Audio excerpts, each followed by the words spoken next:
అక్క ఓకే అక్క. తెల్లగారు ఉన్నారా అక్క? ఓకే అక్క, మీట్లో ఉండి మాట్లాడుతున్నాను. ఓకే అక్క.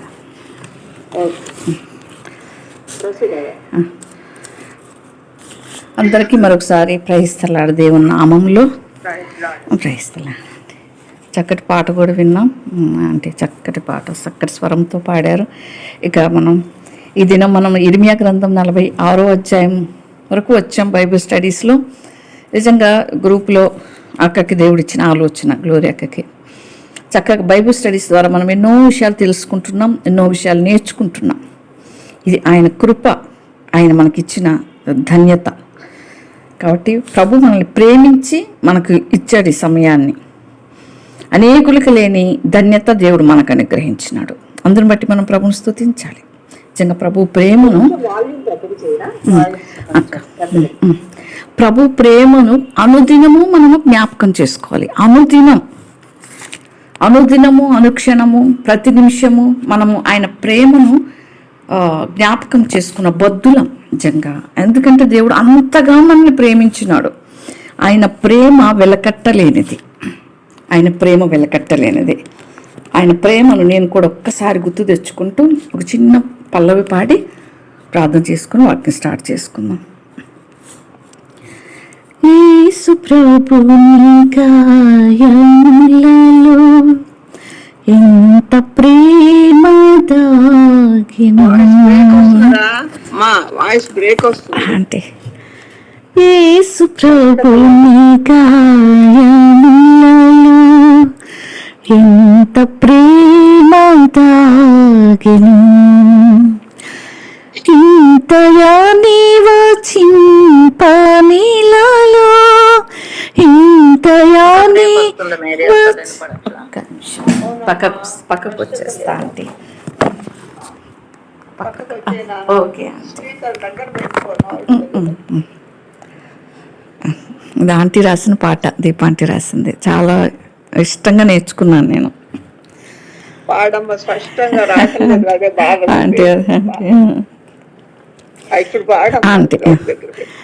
యేసు ప్రభుని గాయములలో ఎంత ప్రేమ దాగెను.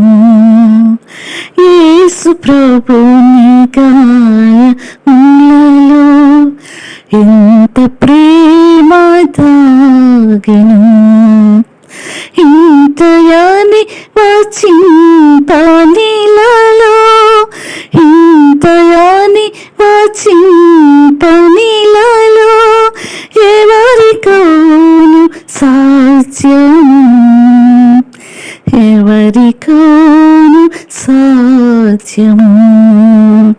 యేసు ప్రభుని గాయములలో ఎంత ప్రేమ దాగెను.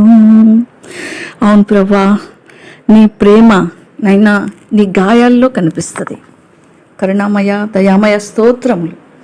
నిజంగా నీ బిడ్డల ద్వారా చక్కగా ప్రభా ఈ విధంగా పాటల ద్వారా నైనా మాకు వ్రాయించి మీ ప్రేమను ఇంకా ఇంకా మేము గ్రహించుటకు, లోతుగా తెలుసుకున్నటకు నీ బిడ్డలను ఏర్పాటు చేసుకున్న ప్రేమకై స్తోత్రములు. ప్రభా ఆంటీ పాట రాయిస్తున్నారంటే ఎంత ఆత్మతో నింపబడిన పాట రాసినారు. ఆత్మతో నింపబడి ఎంత ప్రేమ, నీ పాటలు రాయాలంటే కూడా ఆ ధన్యత కావాలి ప్రభా. ధన్యతని మీ బిడ్డలకి ఇచ్చినారు. మాకు ఆ పాటల ద్వారా ఆదరణ, మీ ప్రేమ మాధుర్యాన్ని చూపిస్తూ వచ్చినారు. నిజంగా మీ గాయాలలో ఉంది ఆ ప్రేమ నైనా. మీ గాయపడిన హస్తాలలో నైనా, మీ గాయపడిన నైనా పాదములలో, మీ గాయపడిన ప్రక్కలో, మీ గాయపడిన తలలో ఆ ప్రేమ మాకు కనపడతా ఉంది. గొప్ప దేవుడు అయ్యా, ఎంత ప్రేమించినారు. మీ ప్రాణం కన్నా నిన్నగా ప్రేమించినారు. ఏమివ్వగలం తండ్రి మీ ప్రేమకై. కరుణామయుడువు, దయామయుడువు, ప్రేమగల తండ్రివి నైనా.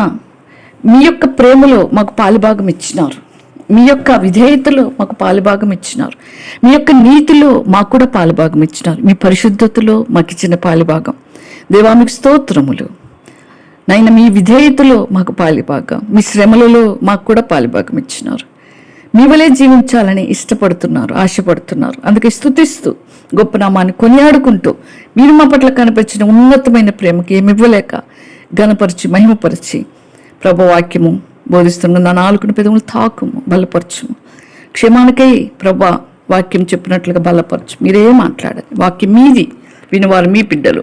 ప్రభా ఈ వాక్యం కూడా అనేకులకు ప్రభా ఇంకొంతమందికి రీచ్ అవ్వాలని ప్రభా ఆశపడుతున్నాను. కనికరించి కృప తెచ్చి సాతానికి కూల్చివేయమని యేసయ్య ప్రశస్తమైన నామం స్తుతి ప్రార్థన మీకు అప్పచెప్పి నమ్మి పొందుకుని నాము తండ్రి, ఆమేన్.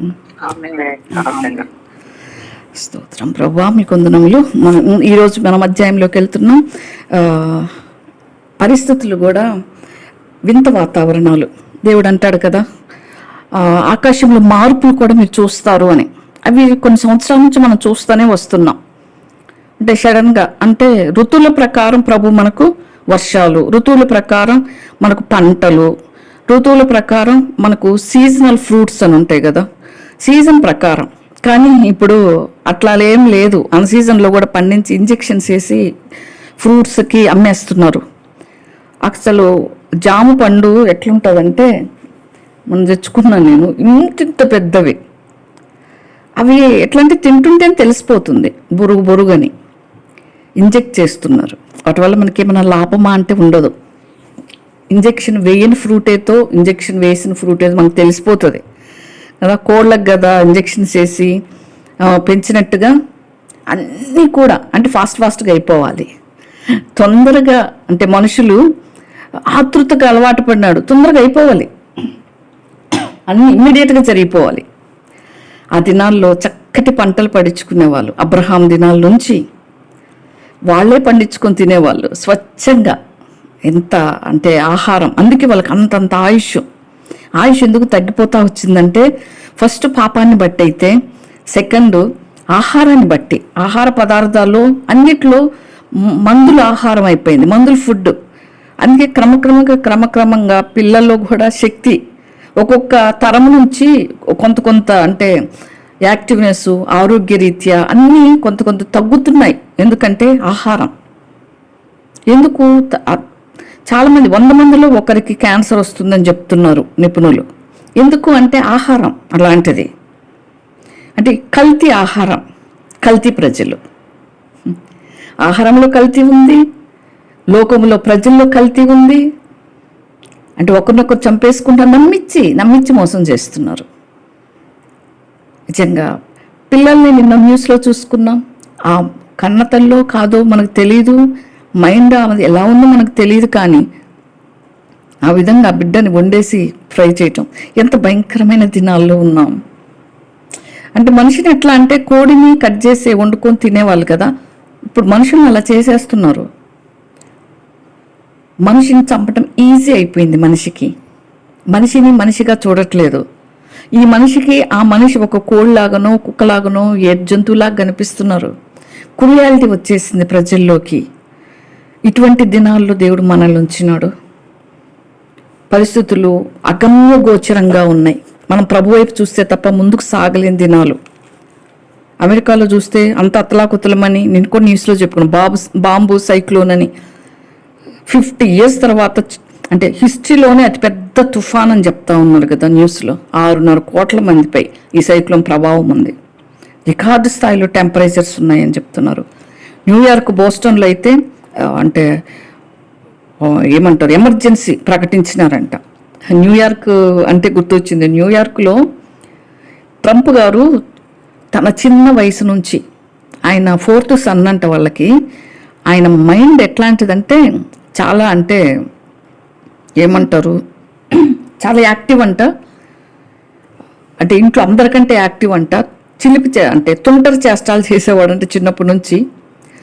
ఆయన జీవితం చూస్తే ఇది నమ్మాలా వద్దా ప్రభా? మొన్న స్టీవ్స్ ఫైల్స్లో చెప్పాక ట్రంప్ ఉన్నాడని, నమ్మాలా వద్దా అని ప్రార్థన చేస్తూ ఉంటే నా వ్యక్తిగత ప్రార్థనలో నమ్మొచ్చు అన్నట్టు అనిపించింది నాకు. అంటే అతనికి కంపెనీలు పెట్టేసుకోవటం చిన్నప్పటి నుంచే, అంటే పెరుగుతూ వచ్చి ఆయనకి అంటే నేనే అందరికంటే పైన ఉండాల, నా ఇంట్లో అందరికంటే వాళ్ళ అన్నతో కలిసి చేస్తూ తర్వాత ఇండిపెండెంట్గా న్యూయార్క్ సిటీలోనే ఎన్నో వేల అపార్ట్మెంట్స్, ఎన్నో వేల కంపెనీలు ఈ విధంగా ఆయన న్యూయార్క్లో పెట్టుకున్నాడు. ఆ విధంగా అవుతూ తర్వాత ప్రధానమంత్రి దాకా వచ్చాడు. ఆయనకి పక్కన అంటే స్త్రీల ఏమంటారు వాంఛ ఆయనకు ఉందంట. అప్పటి నుంచి ఆయన చుట్టూ స్త్రీలు ఉండాలి, అటువంటి మెంటాలిటీ ఆయనది. కాబట్టి మనం ప్రార్థన చేయాలి, అంతకు మించి ఏం చేయలేం. అటువంటి జనులు మనకు ఇంకా ఉన్నారు. ఎవరిని నమ్మాలి, ఎవరిని నమ్మకూడదు తెలియదు. ప్రార్థన చేస్తారు, ఆయన చక్కటి ప్రార్థన చేస్తున్నాడు, అందరు నమ్ముతారు కదా. ఆహా, ట్రంప్ గారు ఒక విశ్వాసి ఎంత చక్కగా ప్రార్థన చేశారు అని. అంతరంగం ప్రభువుకు తప్ప ఎవరికి తెలియదు. మన అంతరంగం, మన హృదయం ఆయనకి మాత్రమే తెలుసు. మనకి తెలుసును, దేవునికి తెలుసును, అంతే. కాబట్టి మనం ప్రభువు దృష్టిలో మనం నీతిగా ఉండాలని ఆశపడతాడు. ఈ విధంగా అమెరికాలో కూడా భయంకరమైన పరిస్థితులు ఉన్నాయి. 10,000 విమానాలు రద్దు, అంటే వాళ్ళకి ఫైనాన్షియల్గా కొంత దెబ్బ ఉంటుంది. చాలా అంటే 5,600 విమానాల దాకా రద్దు చేస్తున్నారని కూడా చెప్తున్నారు. బోస్టన్, న్యూయార్క్లో కూడా, ఫిలదెల్ఫియా ఆయా ప్రాంతాల్లో కూడా. ఇంకా అంటే 2,60,000 మంది అంధకారంలో. నిన్న కొద్దిసేపు కరెంటు పోతే 1 అవర్ నాకు అనిపించింది, చాలా చిరాకు అనిపించింది. ఎట్లుంటున్నారు ప్రభా అమెరికాలో కరెంటు లేకుండా. కరుణించి ప్రభా అని ప్రార్థించినాను. 60,000 మంది, 2,60,000 మంది చీకట్లో ఉన్నారంట. కరెంటు కట్టు, గాలులు కదా. ఈ విధంగా ఈ పరిస్థితులు. కాబట్టి మనం ఏదేమైనా ప్రార్థన చేయాలి, మనం ప్రార్థన చేద్దాం. తర్వాత మనం కేపాల్ గారి గురించి ప్రార్థన చేద్దాం. ఆయన ఒక మంచి స్వార్థికుడు. అలాంటి వాళ్ళు మీటింగ్స్ పెడతా ఉంటే మొత్తం మొదలకు భయం కలుగుతుంది. ప్రార్థన చేద్దాం వారి కోసం, వారి క్షేమం కొరకు. వారు ఇంకా ఇంకా ఇంకా ప్రభు స్వార్థం చెప్పాలి అని, అనేక చోట్ల నిలబడాలి అని మనం ప్రార్థన చేయాలి. కాబట్టి ఆ విధంగా మనం అటువంటి పరిస్థితుల్లో ఉన్నాం. మనమైతే ప్రభు వైపు చూస్తూ మనము అంటే ప్రభు దగ్గరికి మనం వెళ్ళాలంటే ప్రభులాగా ఉండాలి. అందుకంటే ప్రియులారా, ఇప్పుడు మనం దేవుని పిల్లలమై ఉన్నాం. మనకి ఏమవుతామో అది ఇంకా మనకు ప్రత్యక్షపరచబడలేదు, కానీ ఆయన ప్రత్యక్షమైనప్పుడు ఆయన ఉన్నట్టుగానే ఆయన పోలి ఉందామని ఎరుగుదాం. ఆయన ఉన్నట్టుగా ఉంటాం. ఇప్పుడు మనం పరలోకం వెళ్ళినప్పుడు భూమి మీద ఉన్నంత కాలం మరణించే వరకు శరీరంతో పాపంతో మనం పోరాటం. కానీ మ్యాక్సిమం మనం మరణించే లోపు మనల్ని సంపూర్ణంగా సరిచేసుకోవాలి. ఆయన టైం ఇస్తాడు ఆయన పిల్లలకి. ఆయన టైం ఇచ్చిన టైంలో సంపూర్ణంగా మనం అయితేనే మరి అక్కడికి పోయి పశ్చాత్తాపాలు ఉండవు పరలోకంలో. ఇక్కడ పరిపూర్ణలు అయిన తర్వాతే ప్రభు తీసుకుంటాడు. కాబట్టి ఇక్కడ మనం సంపూర్ణం అవ్వాలి. కాబట్టి ఇక్కడ మనం అంటే దేవుని పోలి మనం అక్కడ ఉండాలి అంటే మనం ఇక్కడ అంతగా సిద్ధపడాలి. దేవుని పోలిన వారుగా ఉంటేనే దేవుని దగ్గరికి చేరగలం. ఆయన వెలుగును, ఆయన యొక్క నీతిని, ఆయన యొక్క పరిశుద్ధతను, ఆయన మహాత్యమును మనం తట్టుకోగలం. అక్కడ ఆత్మలు మనం ఎప్పుడు ఆయన దగ్గరికి వెళ్తామంటే మనము వెళ్ళేలోపే ఒకవేళ దేవుని రాకడ వస్తే మనం ఎట్లా ఉంటాం, మనం ఎదుర్కొంటాం. మొదట మృతులైన వారు, దేవునిలో మృతులైన వారు, వాళ్ళు మొదట లేస్తారు. ఆకాశ మండలం గుండా మనం వారిని ఎదుర్కొంటాం. ఆ పరిస్థితుల్లోకి మనల్ని మనం సిద్ధపరచుకోవాలి. క్రీస్తు నందు మృతులైన వారు మొదటి తెస్సలోనిక పత్రిక 4వ అధ్యాయం మొత్తం చదివిన మంచిదే. 16వ వచనం నుంచి కూడా మనం చూస్తే, 13వ వచనం చూస్తే అన్ని దేవుడు మనకు స్పష్టంగా బయలుపరిచినాడు. మొదట మృతులైన వారు మొదట లేస్తారు, ఆ మీదట సజీవులమై నిలిచిన మనం వారితో కూడా ఏకముగా ప్రభువుని ఎదుర్కొంటూ ఆకాశమండలం మేఘం మీద కొనుపోబడతాం. కాబట్టి మనం సదాకాలం ప్రభుతో కూడా ఉండాలి అంటే మనల్ని మనం ఆయన పోలికలో ఆయన చూసుకుంటూ మనల్ని మనం నిత్యము సిద్ధపరచుకోవాలి. ఒక్కొక్క స్టెప్ ఒక్కొక్కటి తీసేసుకుంటూ మనం పోవాలి. నిజంగా మంచిదే. లెంట్ డేస్ పాటిస్తే అది అంటే చాలామంది పాటిస్తుంటారు. ఏమంటారు, 40 రోజులు నల్ల బట్టలు వేసుకుంటారు, 40 రోజులు ఆరెంజ్ కలర్ బట్టలు వేసుకుంటారు. రకరకాలుగా వాళ్ళు కూడా చేస్తూ ఉంటారు. మరి మన ప్రార్థనలు ఆత్మీయమైన ప్రార్థనలుగా ఉండాలి. అంటే మనం ఆచారాలు అలవాట్ల కంటే కూడా మన జీవితం ఈ ఉపవాసం ద్వారా ఎంతవరకు మారింది, ఎన్ని యొక్క అంటే మైనస్లు మన జీవితంలోంచి పోయి ప్లస్లుగా అయినాయి, అవి మనం పరీక్షించుకుంటే చాలా బాగుంటుంది. చాలామంది ఏం చేస్తారంటే యేసుప్రభు లాంటి యేసుప్రభు వారు చేసినట్టు, మోషే చేసినట్టు అని పోలికలు పోలుస్తారు. ఎవరైనా ఉపవాసం ఉండాలనుకుంటే హ్యాపీగా ఉండొచ్చు, కానీ పోలికలు మాత్రం అది యేసుప్రభు లాంటి ఉపవాసం మనం చేయలేం. యేసుప్రభు వారు 40 దినాలు అరణ్యంలో సాతాను చేత శోధించబడుటకు వెళ్ళాడంట. 40 దినాలు ఆహారం లేదు, వాటర్ లేదు. 40 days డే అండ్ నైట్ ఆయన ప్రార్థనలోనే ఉన్నాడు. ఆ ఉపవాసం మనం చేయగలమా? అస్సలు చేయలేం. 40 days day and night food లేకుండా ఆయన అరణ్యములు ఒంటరిగా చేసిన ఉపవాసం అది. యేసుప్రభు వారితో మనం ఎక్కడ కూడా పోల్చుకోలేం. మరణమయ్యేంత వరకు ఆయనని మనం ఎక్కడ కూడా ఆయనకు సమానంగా పోల్చుకోలేం ఏ విషయంలో కూడా. కాబట్టి ఉపవాసంగా కాదు. మోషే అంటారు, మోషే ఎక్కడున్నాడు? 10 ఆజ్ఞల పలకల్లో 60 దినాలు ప్రభుతో ఉన్నాడు. ఆయన ఆజ్ఞలు రాస్తా ఉన్నాడు. అది ఈ ఉపవాసానికి దానికి పోలికే లేదు అసలు. మోషే యేసుప్రభు వారు అంటారు. ఈ పోలికలతోనే చాలామంది ప్రజలు పడగొట్టేస్తున్నారు. కాబట్టి మనం ప్రభు వైపు చూద్దాం. మన జీవితాన్ని మనం సరిచేసుకుంటే అదే పెద్ద ఉపవాసం. అసలు ఉపవాసం అంటే ఏందో యెషయా గ్రంథంలో మనకు తెలుసు. దిక్కులేని వారిని కరుణించటం, వాళ్ళకి సహాయం చేయటం, ఇది కదా నేను అడిగే ఉపవాసం. మీ ఉపవాసం నాకు ఎందుకు అంటాడు ప్రభువారు. అంటే తప్పు పట్టట్లేదు, కానీ నేను జీవితాన్ని సరిచేసుకునే ఉపవాసం ప్రభు ఆశపడతాడు. దినదినం మనం నూతనపరచబడాలి. మనలో ఉన్న ప్రతిదీ, ఆయనలో ఉన్న విధేయత మనలో ఉండాలి, ఆయనలో ఉన్న యథార్థత మనలో ఉండాలి, దేవుని చూపించిన ప్రేమ మనలో ఉండాలటానికి ప్రయాసపడాలి. ప్రభు చూపించే కరుణ, ప్రభు చేసే సహాయం, ఆయన దగ్గరకు వచ్చి మనం ఎవరు ఆయన ఒట్టి చేతులతో పంపించలేదు. అది ఉపవాసం. మనకు కలిగిన దాంట్లోనే పేదవారికి హెల్ప్ చేయటం, అది ఉపవాసం. ఇతరులను ప్రేమించటం, ఇతరులను ఆదరించటం, ఇతరులను ధైర్యం చెప్పటం, అవి చేస్తూ ఉంటే ఈ ఉపవాస దినాలు పాటించుకున్న ప్రభువారు ఇవి చేస్తే దీంట్లో ఉన్న ఆనందము ప్రభువుకి ఇంకెక్కడ ఉండదు. మన ఉపవాస దినాలు ఆయన లెక్క కూడా పెట్టాడు. నన్ను అడిగితే ఒక్క మాటలు లేకుండా చెప్తున్నా. మనం యాజ్ ఇట్ ఈస్గా తీసుకోకూడదు, వాక్యాన్ని అర్థం చేసుకోలేని ఒక మర్మం. ఒకసారి మొన్న రీసెంట్గా ఈ కరుణాకర్ అనే వ్యక్తి కుడి చెంప మీద కొడితే ఎడమ చెంప తిప్పాలి అనే దాని మీద ఒక ఫిల్మ్ ఏదో తీసినాడంటే నేను చిన్న బిట్టు చూసినాను. ఒక అబ్బాయి కూర్చొని ఉన్నాడు, ఆ అబ్బాయి ఏదో మాట్లాడాడు. ఇతను ఏం చేసినాడు, పోయి కుడి చెంప మీద టాప్ అని కొట్టినాడు.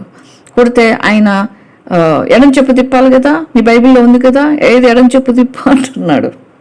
అయితే ఆ మర్మము నేను ధ్యానించినప్పుడు అది ఏంటంటే, కుడి చెంప మీద కొడితే ఎడమ చెంప తిప్పమని అంటే ప్రభువారు ఆ దినాల్లో రోమా సామ్రాజ్యంలో చెంప మీద కొట్టటము, యూదుల్ని చెంప మీద కొడితే వాళ్ళకి చాలా షేమ్ అనమాట.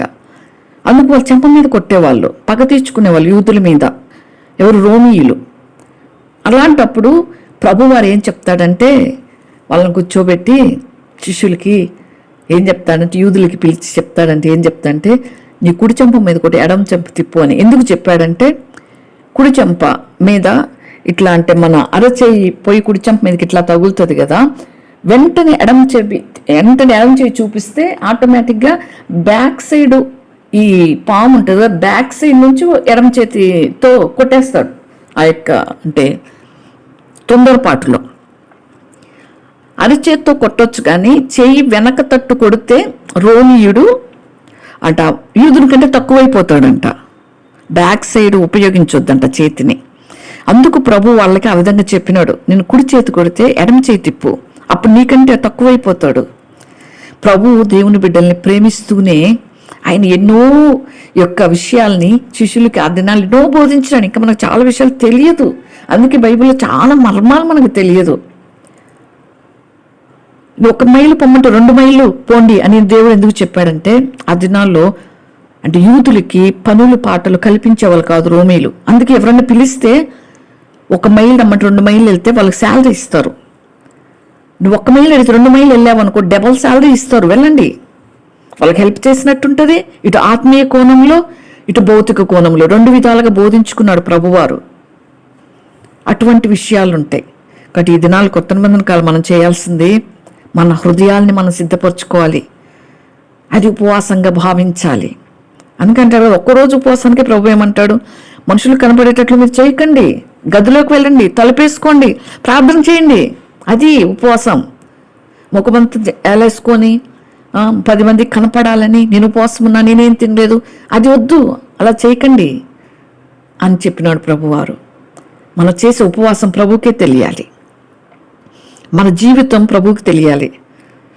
కాబట్టి మనం ఆ విధంగా మనల్ని మనం సిద్ధపరచుకుందాం. దుష్టుడు మనల్ని మోసపరచకుండా మనం బలపరుచుకుందాం. ఎవరు కరెక్ట్గా బోధిస్తారు, ఎటువంటి బోధ మనం వినాలి, దేవుని బైబిల్ నుంచి మనం అందుకే తీసుకోవాలి. సరైన వారెవరు, సరైన వారు కాని వారెవరు, అబద్ధ బోధ ఏది, నిజమైన బోధ ఏది మనం ఎరగాలి. అలవాట్లు, ఆచారాలు ప్రభువారు ఇష్టపడరు. ఒకసారి ప్రభువారు కావాలనే స్నానం చేసుకోకుండా వెళ్తాడు శాస్త్రుల పరిశీల దగ్గరికి. పరిశీలి అంటాడు, వాళ్ళ కాళ్ళు గడకుండా స్నానం చేయకుండా భోజనం చేయరు. ప్రభు అట్లానే వెళ్తాడు, కూర్చుంటాడు భోజనానికి. అంటాడయ్యా నువ్వు స్నానం చేయకుండా కూర్చున్నావు అంటే, మీరు పళ్ళాన్ని వెలుపటి పళ్ళాన్ని వీటిని కడుగుతారు, వీటిని శుద్ధి చేస్తారు, నువ్వు హృదయాలు కడుక్కోరయ్యా, హృదయాలు కడుక్కొని ఫస్ట్. వాళ్ళకి ఒక లెసన్ నేర్పించడానికి ఈ ఆచారాలు నాకు పరమసహ్యం. నీ హృదయం ఉందే దాన్ని కడుక్కో ఫస్ట్. ఇది పై శరీరం, ఈ శరీరం ఒకరోజు నశించిపోతుంది. ఆత్మ హృదయాన్ని కడుక్కోవాలి. అలా నేర్పించుకుంటూ వచ్చినాడు ప్రభువారు. శాస్త్రులు, పరిసయ్యులు, ఆచార అలవాట్లు వాళ్ళు చేసేది. వాళ్ళు కూడా బాగా ఉపవాసాలు చేసేవాళ్ళు, దినాలు పాటించేవాళ్ళు, అన్నీ పాటిస్తారు.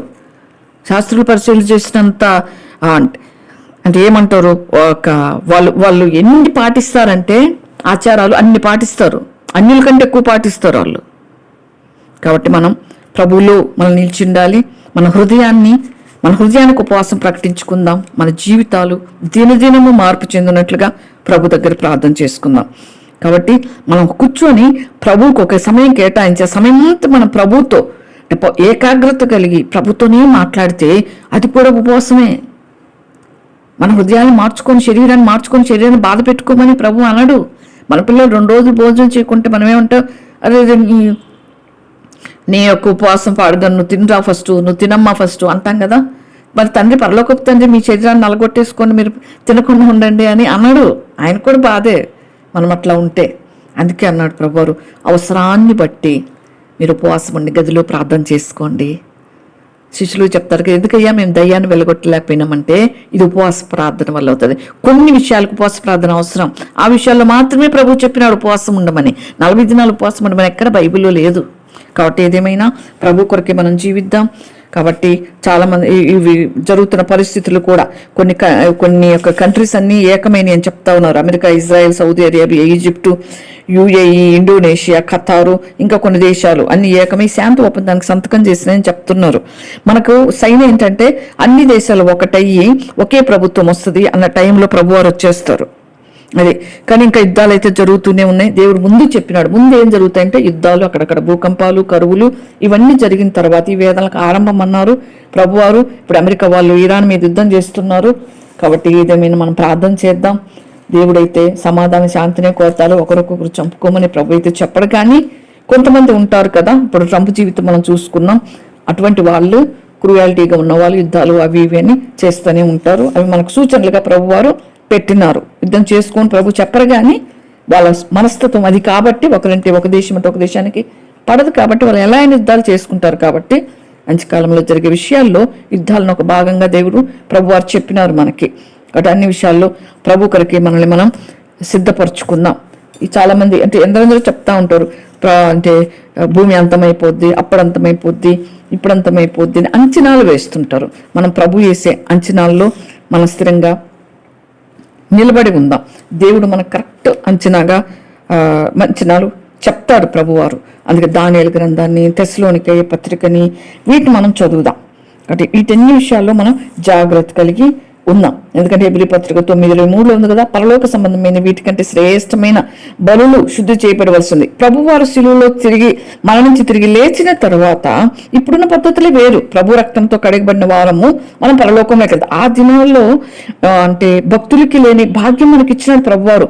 ఆ దినాల్లో ప్రభు ఇంకా శిలువలో మరణించలేదు కాబట్టి వారు మరణించిన తర్వాత కింది పాతాళం పై పాతాళం అని ఉండేది. పై పాతాళంలో పరిశుద్ధులు ఉండేవాళ్ళు, క్రింది పాతాళంలో పాపం చేసిన వారు క్రింది పాతాళంలో ఉండేవారు. అందుకే వాళ్ళకి వీళ్ళకి చాలా ఎడముండేది.